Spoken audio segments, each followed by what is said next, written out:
आगे ऐसा नहीं होगा। चलिए हम लोग आगे बढ़ते हैं। क्वेश्चंस में कोई डाउट किसी क्वेश्चन में नहीं है? सर फर्स्ट का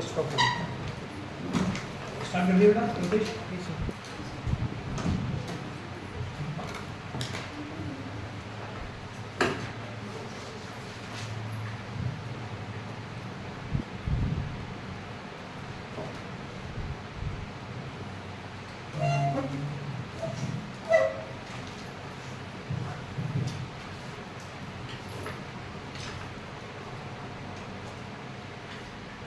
फर्स्ट का फोर्थ आपने पूछा है।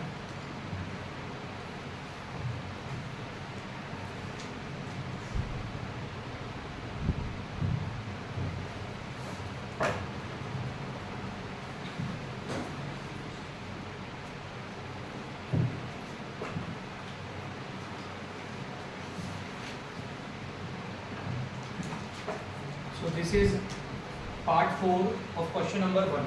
सर कलर चेंज करो Okay. स्किन चेक नहीं हो रहा है। कलर चेंज करो, डार्क कलर नहीं करो। इस पे फिर डॉक्टर सो इस पे नहीं दिखता ना वाइट पेज की और डार्क कलर। चलिए so we are going to discuss part 4 of question number 1 and we need to find the value of this expression. Okay, so to find the value of this expression what should we have to do? First of all हम इनमें में जो भी denominator term आ रहे हैं उनकी value को notice कर लेते हैं।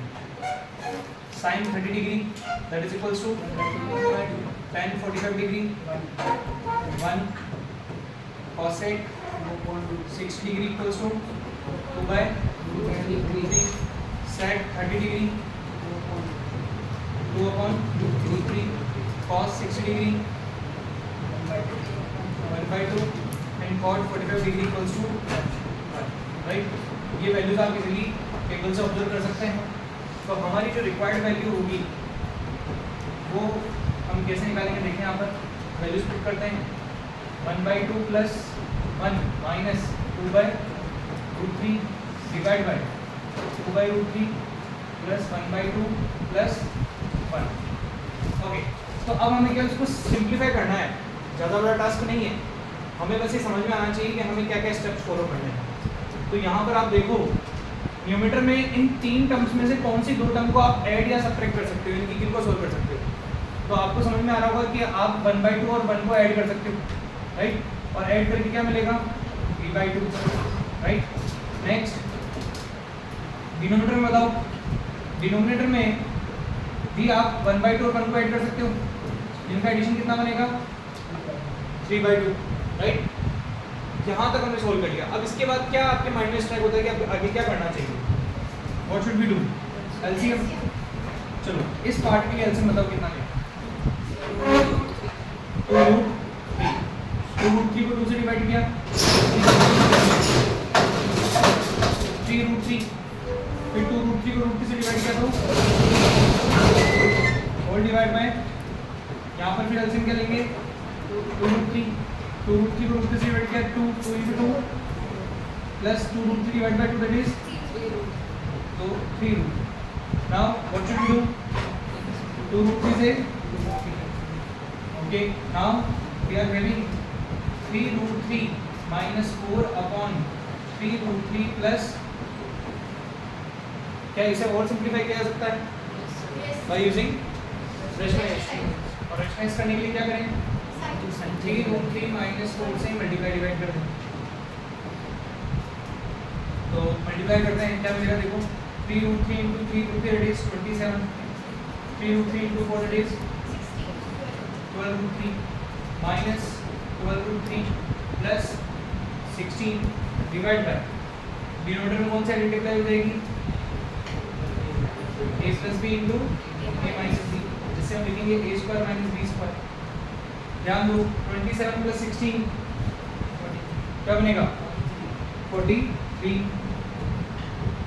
minus 12 root 3 minus 12 root 3 it is minus 24 root 3 whole divided by 3 root 3 का square 27 minus 3 equals to what 43 minus 74 divide bye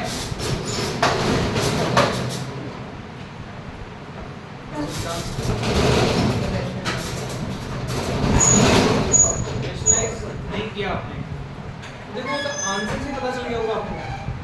देखो तुम यहाँ एक बात समझना, इतना स्मार्ट तो हमें बनना पड़ेगा। देखो हमारा आंसर ये आ रहा है, समझना ना।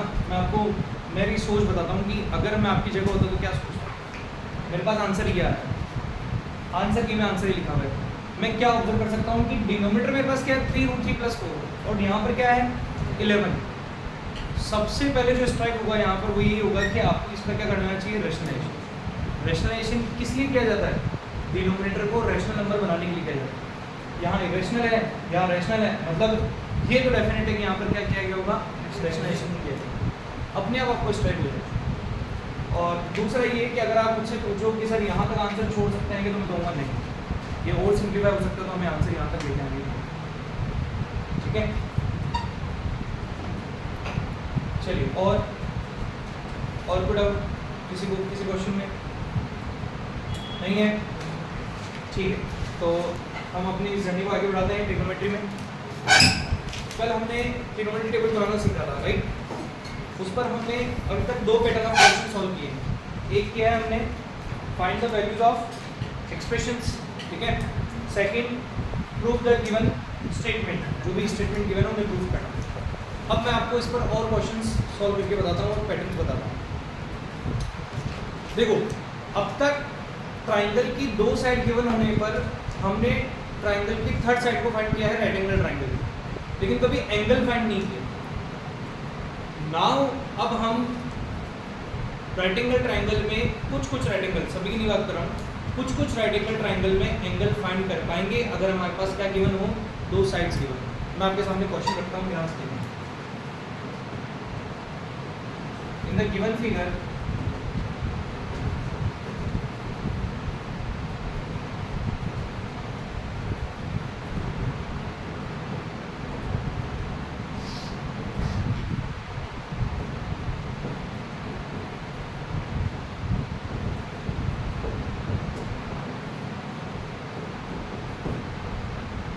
देखो जैसा कि मैंने कहा कि आपको राइट एंगल ट्राइंगल में 2 साइड की गिवन होने पर थर्ड साइड तो बहुत ही फाइंड किए हुए हैं। This time we are going to find the acute angles, जो एक्यूट एंगल्स है वो फाइंड करने जा रहा है। तो ये कैसे फाइंड करेंगे इसको समझते हैं, है ना। बहुत इजी है लेकिन ध्यान देना पड़ेगा। ध्यान रखो यहाँ पर आप कौन सा एंगल सबसे पहले फाइंड करना चाहते हो, ये आप पर डिपेंड करेगा ना। जो मैं बात करता हूँ इसके बारे में, एंगल आर के बारे में। अब इस एंगल आर के लिए ये सोचो कि ये साइड कौन सी कहलाती है, बेस, और ये कौन सी कहलाती है, समझ में आया सभी को। बेस और हाइपोटेनस का कॉम्बिनेशन आपको कौन से ट्रिग्नोमेट्रिक रेशियो की फॉर्मूला में मिलता है, cos थीटा या फिर sec थीटा। लेकिन हम cos से बात कर लेते हैं। तो आपको समझ में आ गया कि cos थीटा का फॉर्मूला होता है बेस अपॉन हाइपोटेनस। तो cos r का फॉर्मूला होगा QR अपॉन PR। QR कितना है 2, PR कितना है, that is equals to what 1/2। तो इस तरह से cos r हमारे पास कितना आ गया 1/2। अब आपको टेबल में ऑब्जर्व करना है कि cos की वैल्यू 1/2 कौन से एंगल पर आती है। देखो अब याद देख के बताओ 60 डिग्री। तो हमें पता है कि cos 60 डिग्री जो होता है वो किसके इक्वल होता है 1/2। देखो cos r भी 1/2, cos 60 डिग्री भी 1/2। तो मैं यहाँ से लिख सकता हूँ cos r equals to cos 60 degree, और बाय कंपैरिजन मैं यहाँ से r इक्वल्स टू बता सकता हूँ कितना 60 डिग्री। इस तरह से हमने एंगल r कैलकुलेट कर लिया। एंगल r कैसे कैलकुलेट समझ में आया। एंगल r फाइंड करना था तो इस एंगल के रिस्पेक्ट में जो 2 साइड्स गिवन है वो कौन कौन सी है ये पता लगाना पड़ेगा। अभी वो कौन कौन सी है, बेस और हाइपोटेनस। बेस और हाइपोटेनस का कॉम्बिनेशन किस किस में मिलता है, हमें मिलता है cos में और मिलता है sec में। तो मैं cos का यूज कर रहा हूँ, cos theta equals to base upon hypotenuse. तो cos r is equals to QR upon PR according to figure. और इसकी वैल्यू कितनी आ गई अपने पास 1/2। cos r की वैल्यू क्या है ये 1/2। cos r की वैल्यू 1/2, तो अब हमें टेबल में ऑब्जर्व करना पड़ेगा कि किस एंगल पर cos की वैल्यू 1/2 आती है, ठीक है। तो वो कौन सा एंगल था, 60, इसलिए लिखा cos 60 = 1/2। दोनों के आरएचएस अगर सेम है तो दोनों के एलएचएस को इक्वल कहा जा सकता है, और फिर कंपेयर करके मैं लिख सकता हूँ r = 60। कट नहीं करना है, ध्यान रखना, अगर आप यहाँ पर कट कर दोगे तो ये गलत माना जाएगा, कट नहीं कर सकते, आपको कंपेयर करके लिखना होगा r = 60। अब अगर r की वैल्यू आ गई तो p की वैल्यू कैसे निकालें? दो तरीके हैं, दो तरीके क्या क्या कौन बता सकता है? दोनों तरीके कौन बता सकता है? There are two ways. हाँ करो। सो बाय एक तो एंगल्स एंड प्रॉपर्टी से क्या कहती है angles and property? Angles and property के अंदर दो एंगल का जो ट्रायंगल होता है राइट एंगल, उसके अंदर तीनों एंगल का सम जो है वो उसकी थर्ड साइड की इक्वल होगा, थर्ड साइड की क्यों होगा? मतलब टू साइड मतलब उसकी 180 के इक्वल हो जाएगा। 180 की इक्वल होगा तो हम निकाल सकते हैं। और एक और अपन ने जैसे पहले पढ़ा था कि एक साइड की वैल्यू नहीं है तो उसको निकालना है अदर साइड से, तो उसमें वैल्यूज में साइड तो निकालने की जरूरत नहीं है मेरे हिसाब से, साइड निकालने की जरूरत नहीं है। साइड की परपेंडिकुलर अपन बाकी कोस से मतलब थीटा की वजह यूज से ले सकते हैं। साइड कैसे निकालेंगे, कौन बताएगा? सेकंड मेथड कौन सा है? व्हाट इज सर इधर अपन ऑब्जर्व कर सकते हैं सर क्यू आर और पी आर की लाइन ले रखी है, तो सर एंगल पी से अपन लिखेंगे तो क्यू आर सर परपेंडिकुलर होगा एंड पी आर हाइपोटेन्यूज होगा, तो पी अपॉन सर साइन होता है, क्यू अपॉन 1/2 होगा सर साइन 1/2 का साइन 30 सर, तो बाय कंपेरिजन जिस तरह से हमने r की वैल्यू ट्रिग्नोमेट्री की हेल्प से निकाली है, वैसे p की वैल्यू भी हम ट्रिग्नोमेट्री की हेल्प से निकाल सकते हैं। और क्योंकि r निकाल चुके हैं तो एंगल से प्रॉपर्टी से भी एंगल p निकाला जाता है। मेरी बात समझ में आई सभी को? तो यहाँ ये फोकस करो कि एंगल r कैसे कैलकुलेट किया, समझ में आया क्या? इज इट क्लियर ना? है ना? तो लिखें आप इसको।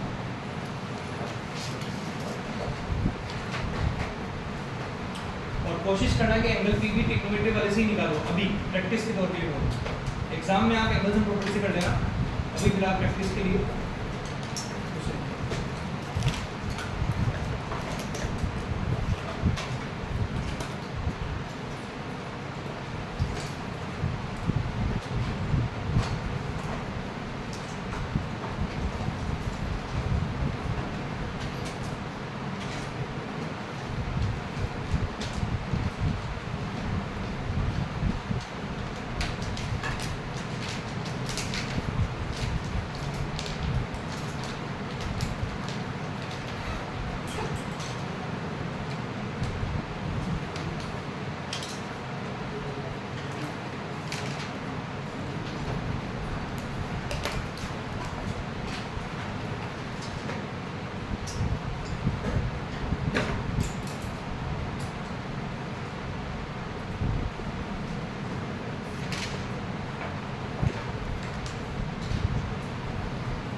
क्या ट्रिग्नोमेट्री में कर लो बस।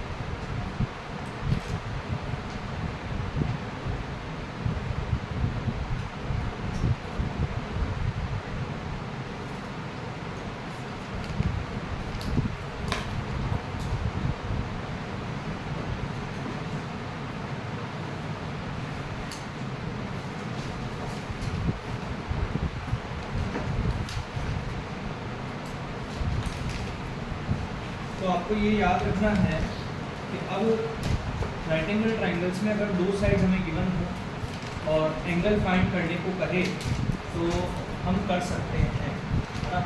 ऐसा नहीं है कि हम नहीं कर पाएंगे, हम कर सकते हैं। सभी राइट एंगल ट्राइंगल में नहीं कर पाएंगे, लेकिन ऐसे क्वेश्चन भी आपके पास नहीं आएंगे जिनमें आप नहीं कर पाओगे। क्वेश्चन आपके पास वही वाले आएंगे जिनमें आप कर पाओगे।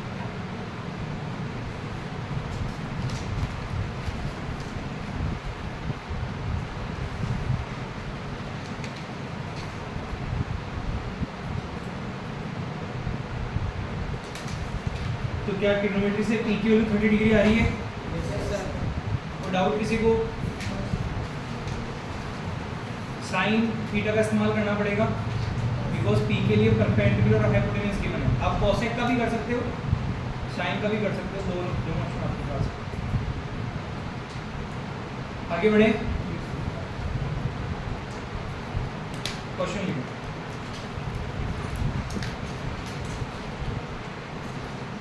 In triangle PQR, comma angle R equals to 90 degree,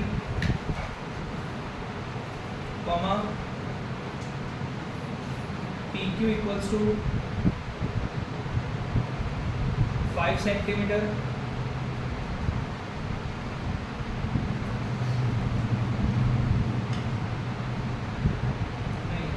PQ लिख रहा है ना, उसकी जगह PR कर दो, PQ लिख दो। And QR is equals to 5 centimeter. Then find acute angles of triangle.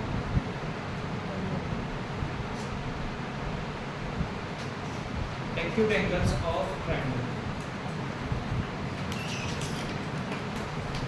Answer लिखने से पहले मैं आपसे क्वेश्चन पूछता हूँ, क्या इस क्वेश्चन को सॉल्व करने के लिए ट्रिग्नोमेट्री की जरूरत है? कोई है जो इसको बिना ट्रिग्नोमेट्री के सॉल्व कर सकता हो? क्वेश्चन को पढ़ लो एक बार अच्छे से और फिर सोच के जवाब दीजिए।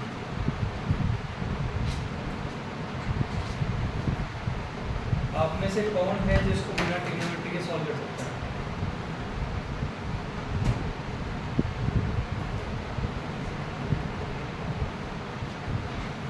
बिना ट्रिग्नोमेट्री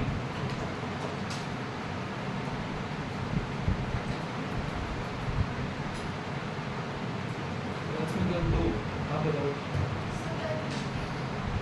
पीजीडी से कैसे करोगे? एंगल फाइंड करना है, साइड फाइंड नहीं करनी है। Keep concentrate. साइड फाइंड करने के लिए तो पीजीडी जरूर हो सकती है, एंगल फाइंड करना। दानिश ने हाँ नीचे कर लिया। साइड फाइंड करनी नहीं है, चलो ये भी मैं रिस्ट्रिक्शन डाल दिया, साइड फाइंड करनी नहीं है। संदीप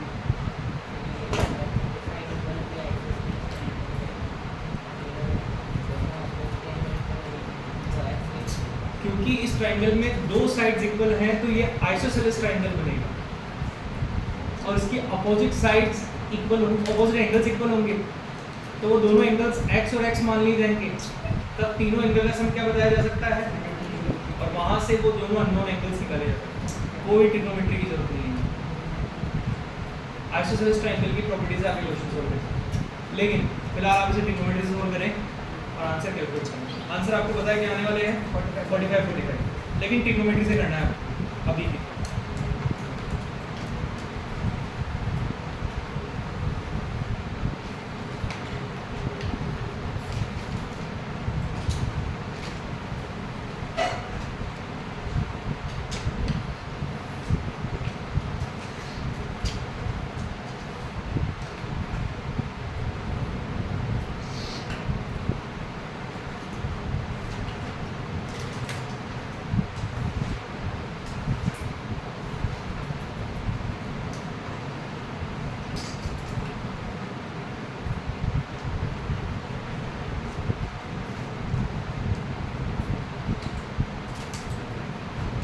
सबसे पहले डिसाइड करो कौन सा एंगल कैलकुलेट करोगे, उस एंगल के रेस्पेक्ट में कौन कौन सी साइड्स गिवन है, वो साइड्स कौन से ट्रिग्नोमेट्रिक रेशियो में आती है, स्टेप बाय स्टेप चलेगा सारा हमारा।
डन, दोनों एंगल्स 45 डिग्री आ रहे हैं।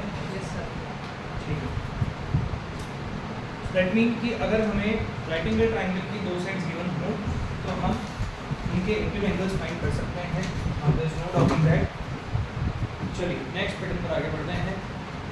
नेक्स्ट पैटर्न में मैं बात करता हूँ कि अगर हमें एक साइड दे दे, केवल एक साइड और एक एक्यूट एंगल दे दे, तो क्या हम बाकी साइड्स फाइंड कर सकते हैं? दो साइड की गिवन होने पर थर्ड साइड तो बहुत बार फाइंड की है, लेकिन केवल एक साइड गिवन होगी और कोई एक एक्यूट एंगल गिवन होगा, तब आप रिमेनिंग टू साइड्स फाइंड कर सकते हो क्या, ये हमें देखना है। तो मैं बता देता हूँ कि yes we can find that. ठीक है, देखते हैं क्वेश्चन लेते हैं साहब। इन द गिवन फिगर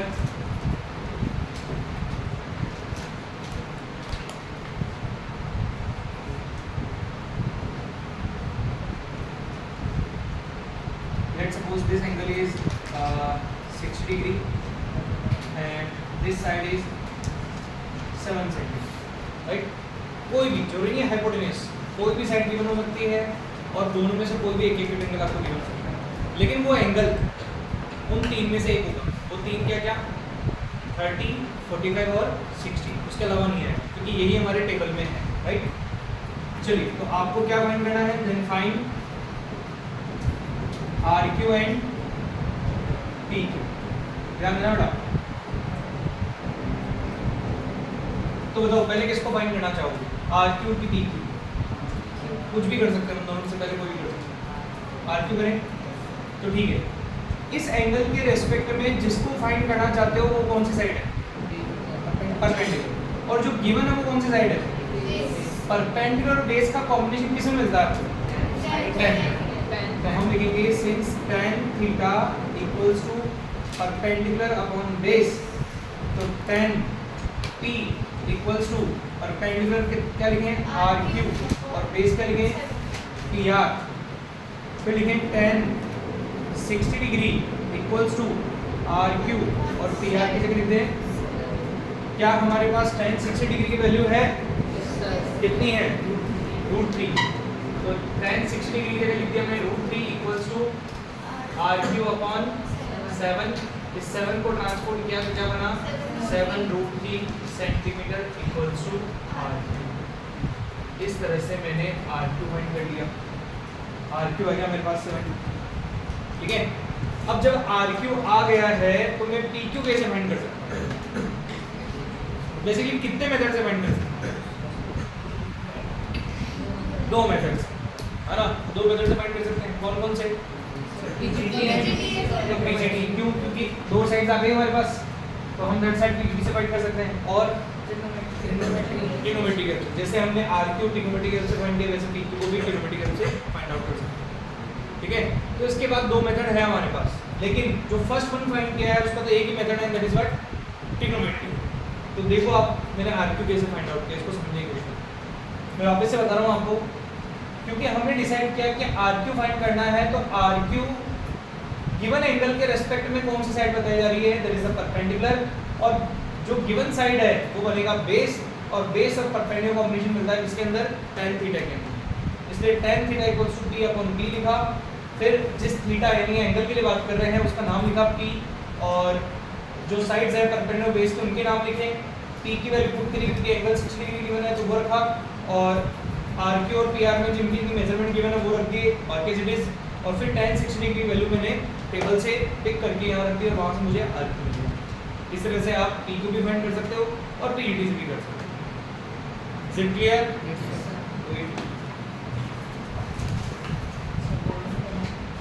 नहीं, ट्रिग्नोमेट्री से।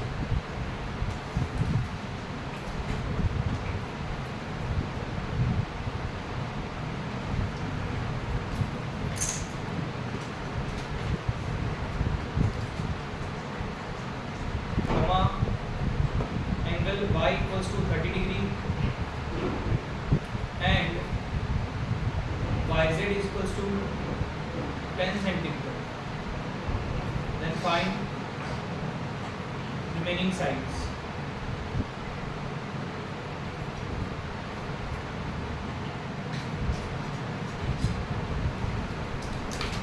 Then find remaining sides.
किया आपने बताओ? क्या किया? नहीं, वो तो एक स्टेज पर नहीं है वो, लेकिन स्टार्टिंग स्टेज के लिए होगी ट्रायंगल बनाना है। और आप बताओ ट्रायंगल में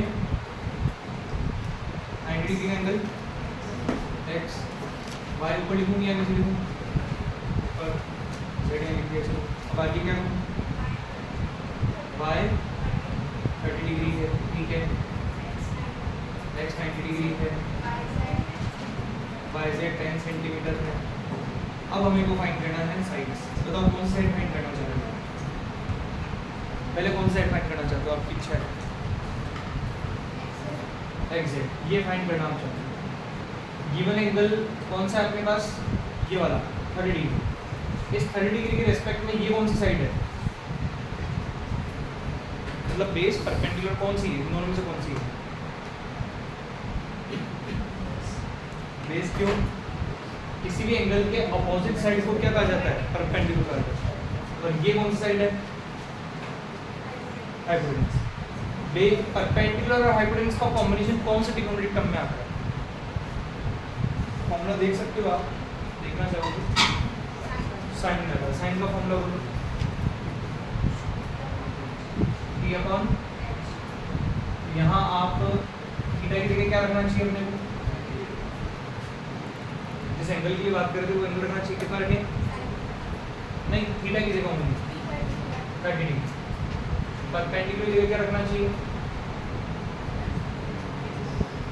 एग्जैक्ट साइड। और एच की जगह क्या रखना चाहिए? 10 सेंटीमीटर। अब बताओ क्या करना चाहिए इसके बाद? What do you think? बताओ क्या है? 1/2 इक्वल्स टू एग्जैक्ट अपॉन 10। आगे क्या करना चाहिए?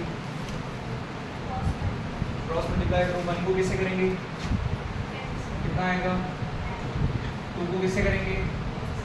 कितना आएगा? अब क्या करें? क्या निकालना है? एग्जैक्ट निकालना है। 2 डिवाइड में आ जाएगा तो 10/2 that is equals to exact. So exact is equals to what? 5 centimetre. इस तरह से एग्जैक्ट 5 सेंटीमीटर आएगा, ठीक है। अब इसके बाद आप चाहे पीजीडी अप्लाई करो या फिर ट्रिग्नोमेट्री करो, आप वाई जेड निकाल सकते हो। सॉरी वाई जेड क्या? वाई एक्स निकाल सकते हो, राइट। चलिए, और किसी को डाउट नहीं है तो ये दूसरा पैटर्न समझ में आया कि क्वेश्चन का पैटर्न क्या होगा? हमें ट्रायंगल में एक साइड और एक एक्यूट एंगल गिवन होगा और हमसे कहा जा सकता है रिमेनिंग साइड फाइंड करने के लिए, जो कि अब हम कर सकते हैं ऐसा मैं मानता हूँ। चलिए नेक्स्ट पैटर्न पर आगे बढ़ते हैं।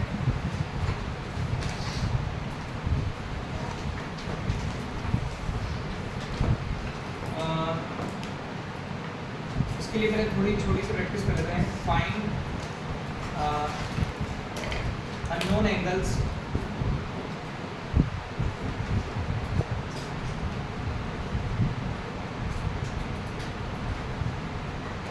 P in following.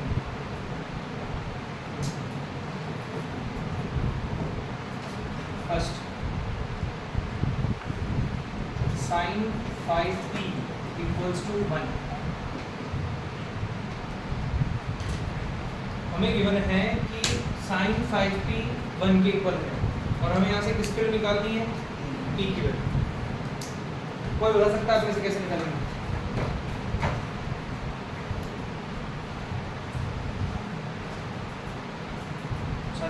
कैसे निकालेंगे? साइन 90 की वैल्यू 1 होती है, okay.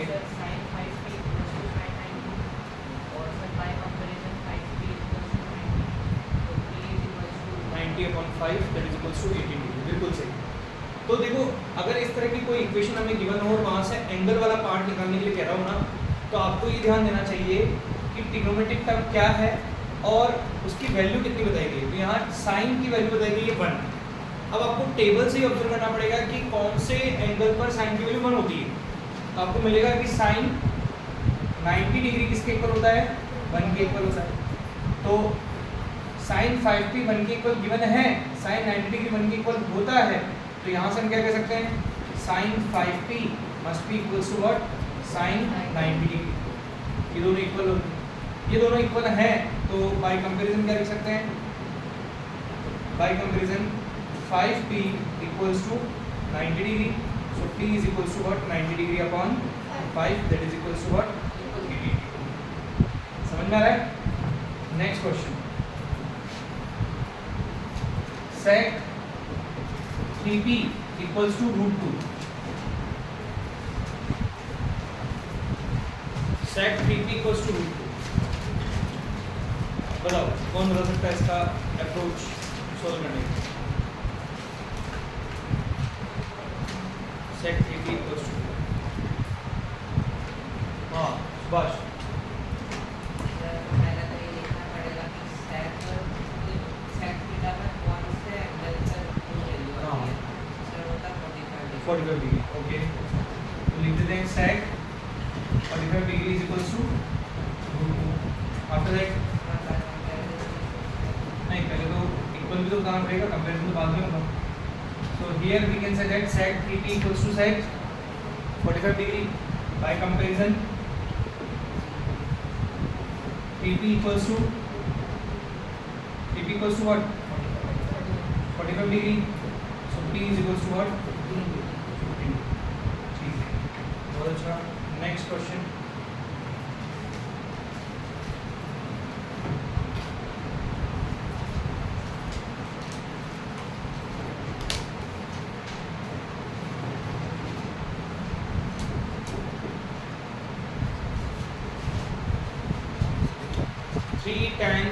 tan p equals to √3, यहाँ से p निकालना है।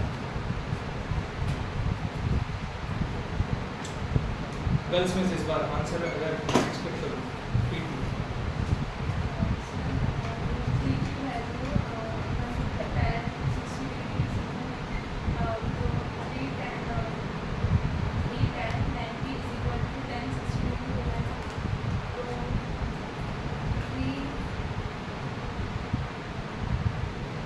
थ्री दिक्कत दे रहा है,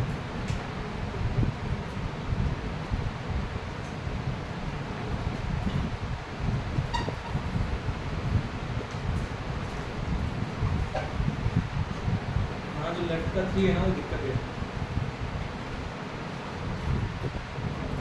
एक जो अच्छी बात आपने समझ ली वो ये है कि 3 tan p equals to tan 60 degree में से हम tan p को 60 डिग्री नहीं लिख सकते कंपैरिजन से। ये बात आपने समझ ली, बहुत अच्छी बात है ना, जो बहुत कम स्टूडेंट को समझ में आती है, लेकिन आपको समझ में आएगी, अच्छी बात है। लेकिन अब ये दिक्कत आ गई है तो क्या करें, इसको सोल्व तो करना है, कैसे करें? जब भी इस तरह से आपको एंगल का पार्ट निकालना हो ना, तो ट्रिग्नोमेट्रिक टर्म के पहले कुछ भी नहीं रहना चाहिए, वहाँ जो कुछ भी उसे ट्रांसपोर्ट कर दो फर्स्ट फ्लोर। तो यहाँ से सबसे पहले किसको हटाना चाहिए? 3। कुछ भी सोचने से पहले, क्योंकि देखो यहाँ पर ऑलरेडी क्या थे 1 1 थे, इसलिए यहाँ कुछ करने की जरूरत नहीं पड़ी। वहाँ 1 के अलावा क्या आ गया 3, तो सबसे पहले उधर क्या बनेगा tan p equals to what √3 upon 3। अब फिर दिक्कत आ गई, tan के किस एंगल पर वैल्यू √3 अपॉन 3 होती है? ऐसे तो कोई एंगल दिया ही नहीं होगा, दिया है तो लिख दो।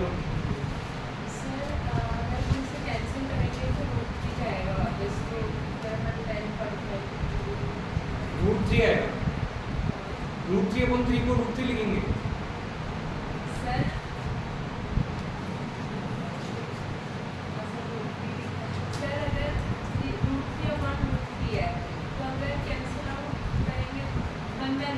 हाँ देखो √3 और 1/√3 में तो डिफरेंस आ जाएगा, तो क्या लिख पाएंगे इसको अपन 1/√3, इसको 1/√3 लिख पाएंगे। अब आगे बताओ कि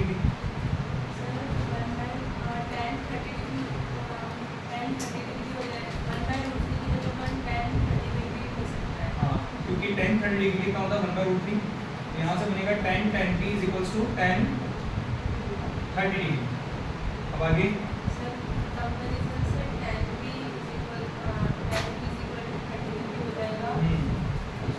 हो जाएगा 3 डिग्री, ये है इसका आंसर। ठीक है, तो ट्रिग्नोमेट्रिक टर्म के पहले अगर कोई भी टर्म हो, जैसे कि 2 3 5 जो भी है, उसको वहाँ से हटाना पड़ेगा, तब जाके कंपैरिजन कर पाएंगे। यहाँ हटाने की जरूरत नहीं पड़ेगी, वहाँ हटाने की जरूरत पड़ेगी क्योंकि है। ठीक है, अब और इस सिचुएशन में आ जाओ तो ऐसा मत करना कि आप डाउट करने लगो कि हमने सही किया कि नहीं किया, ये रिड्यूस हो सकता है, इसलिए आपको ये देखना पड़ेगा। ओके, तो इतना टिपिकलनेस तो आ सकता है। आप ये थोड़ी कि आपको बनी बनाई खीर मिल जाएगी और आप खा लोगे, ठीक है, थोड़ी मेहनत करनी पड़ सकती है।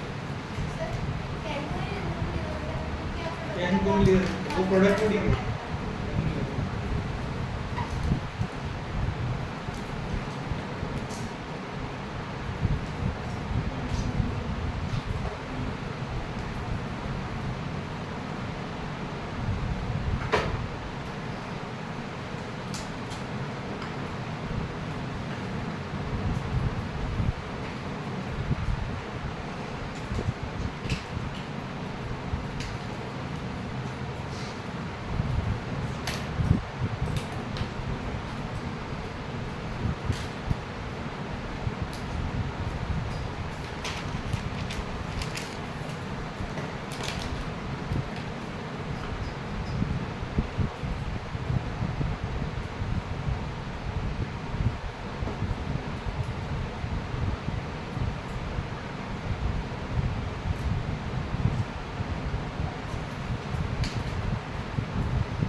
कर सकते हैं ऐसे क्वेश्चंस।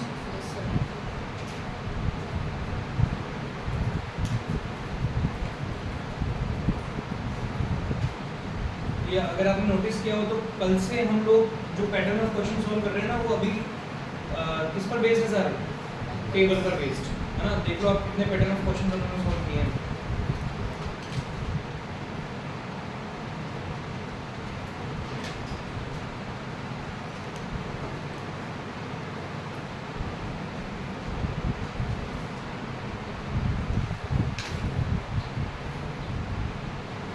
डन। चलिए एक लास्ट क्वेश्चन करते हैं।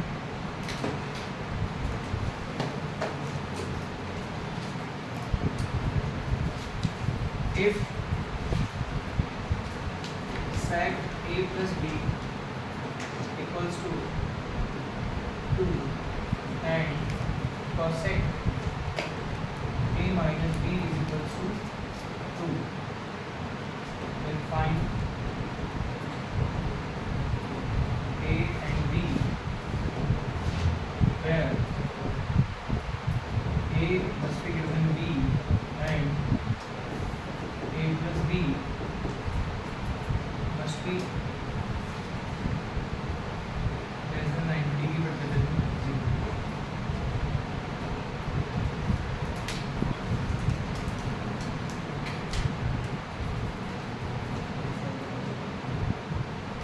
तो ध्यान से देखो मैं कैसे सॉल्व करता हूँ इस क्वेश्चन को। Here we have given that sec a plus b equals to 2 and cosec a minus b equals to 2 and we have to find a and b। अब पेपर में ये a और b जो find करने के लिए कहा जा रहा है वो यहाँ पर एंगल के पार्ट्स हैं, राइट। आगे कहा है कि इसमें आप जो वैल्यू फाइंड करोगे इसमें a b से बड़ा होना चाहिए और a plus b की वैल्यू 0 डिग्री से बड़ी और 90 डिग्री से छोटी होनी चाहिए, ऐसा ही कह रहा है ना। तो हमारे पास जो a और b की वैल्यू आए वो इन कंडीशंस को फुलफिल करनी चाहिए, ऐसा भी कहा गया। तो पहले a और b को फाइंड करना ही है, साथ में इन कंडीशंस को भी फुलफिल करके दिखाना है कि हाँ ये कंडीशन फुलफिल हो रही है। Is it clear? चलिए तो कैसे करेंगे ध्यान दो, बहुत इजी है लेकिन ध्यान देना ही पड़ेगा एक बार। तो सी हमें गिवन है sec a plus b equals to 2, ठीक है। तो अब क्योंकि एंगल का ही पार्ट फाइंड करना है तो अब तक भी इस तरह के क्वेश्चंस किए हम लोगों ने, और यहाँ पर हम क्या करते थे, हम ये सोचते थे कि sec के किस एंगल पर वैल्यू 2 आती है। तो हम देख सकते हैं कि sec 60 डिग्री इक्वल्स टू होता है 2 के इक्वल। तो बाय कंपैरिजन हम यहाँ से हम कह सकते हैं so sec a plus b equals to sec 60 degree, और by comparison we can say that a plus b equals to 60 degree. तो अब तक क्या होता था कि यहाँ पर जाके हमारा आंसर आ जाता था, मतलब कोई भी एंगल जो फाइंड करना होता था वो आ जाता था। लेकिन अभी हमारे पास आंसर नहीं है, हमारे पास एक क्या बनी है इक्वेशन a और b की बनी, ठीक है। उसे भी सॉल्व करते हैं। गिवन है cosec a minus b equals to 2 और हम जानते हैं कि cosec 30 डिग्री इक्वल्स टू कितना होता है 2। तो हम लिख सकते हैं cosec a minus B equals to cosec 30 degree. So we can write that a minus b equals to 30 degree. कह सकते हैं. कैसे कहा? Bye comparison. फिर से हमारे पास एक इक्वेशन आ गई a और b में. तो क्या हम इन दोनों इक्वेशन को यूज करके a और b फाइंड आउट कर सकते हैं? कैसे? Elimination method. देखो यही एक प्रेजेंस ऑफ माइंड की बात है कि पहले तो ये पहचानना है कि ये दो इक्वेशन और कुछ नहीं पेयर ऑफ लीनियर इक्वेशंस है. जनरली जो हम x और y की टर्म में देखते हैं वो a और b की टर्म में आ गया. फिर पेयर ऑफ लीनियर इक्वेशन को सॉल्व करना हमने सीखा है, ये पता होना चाहिए. किन किन मेथड से सॉल्व करना सीखा है वो पता होना चाहिए. और उनमें से जो सबसे सूटेबल मेथड आपको लगता है वो कौन सा बनेगा वो पता होना चाहिए. इन सब को सोचने का जो समय है वो विदिन 2 सेकेंड्स है आपके पास कि आपको किससे सॉल्व करना है. ठीक है. तो ये दोनों लीनियर इक्वेशंस हैं a और b की टर्म में. इन्हें हम सॉल्व कर सकते हैं सिंपली. सबसे सिंपली किससे सॉल्व कर सकते हैं? एलिमिनेशन से. अब एलिमिनेशन का कॉन्सेप्ट आप सबको पता है. तो एलिमिनेशन में हम क्या करते हैं? दोनों इक्वेशन को एक साथ रख दिया करते हैं जनरली कि चलो इन दोनों को एक साथ रख देते हैं, एक के नीचे एक, और फिर हम देखते हैं कि यहाँ पर क्या करें. ऐड की सब्ट्रैक्ट कुछ भी करने से काम हो जाएगा यहाँ, है ना. ऐड करेंगे तो भी काम हो जाएगा, सब्ट्रैक्ट करेंगे तो भी काम हो जाएगा. तो ऐड करते हैं. फिर तो ऐड करने पर ये दोनों रिड्यूस हो गए. यहाँ बचा 2a और यहाँ आया 60 + 30 = 90. इससे एंगल a कितना आ गया? 45 degree. Is it clear? Angle a 45 आ गया. एंगल a 45 आया. अब एंगल b कैसे फाइंड करें? किसी भी इक्वेशन में पुट कर दें. मैं पुट करता हूँ इक्वेशन फर्स्ट में. इक्वेशन फर्स्ट में पुट करेंगे तो बनेगा 45 degree plus b equals to 60 degree. So angle b is equals to what?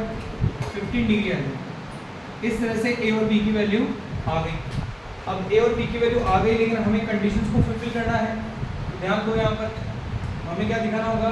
हमें लिखना होगा since 45 degree is greater than 15 degree, so angle a is greater than angle b is true. ये सही साबित हो रहा है ये वाला पार्ट, है ना. एंगल a एंगल b से बड़ा है. और since 45 degree plus 15 degree is less than 90 degree but greater than 0 degree. ऐसा होगा कि नहीं होगा? क्योंकि 45 प्लस 15 कितना आता है? 60. तो हम कह सकते हैं सो a plus b is less than 90 degree greater than 0 degree is. इस तरह से यहाँ पर a और b की वैल्यू भी निकाल ली गई और दोनों कंडीशंस को फुलफिल भी यानी सेटिस्फाई भी करते दिखा. Is it clear? कर सकते हैं ऐसा क्वेश्चन?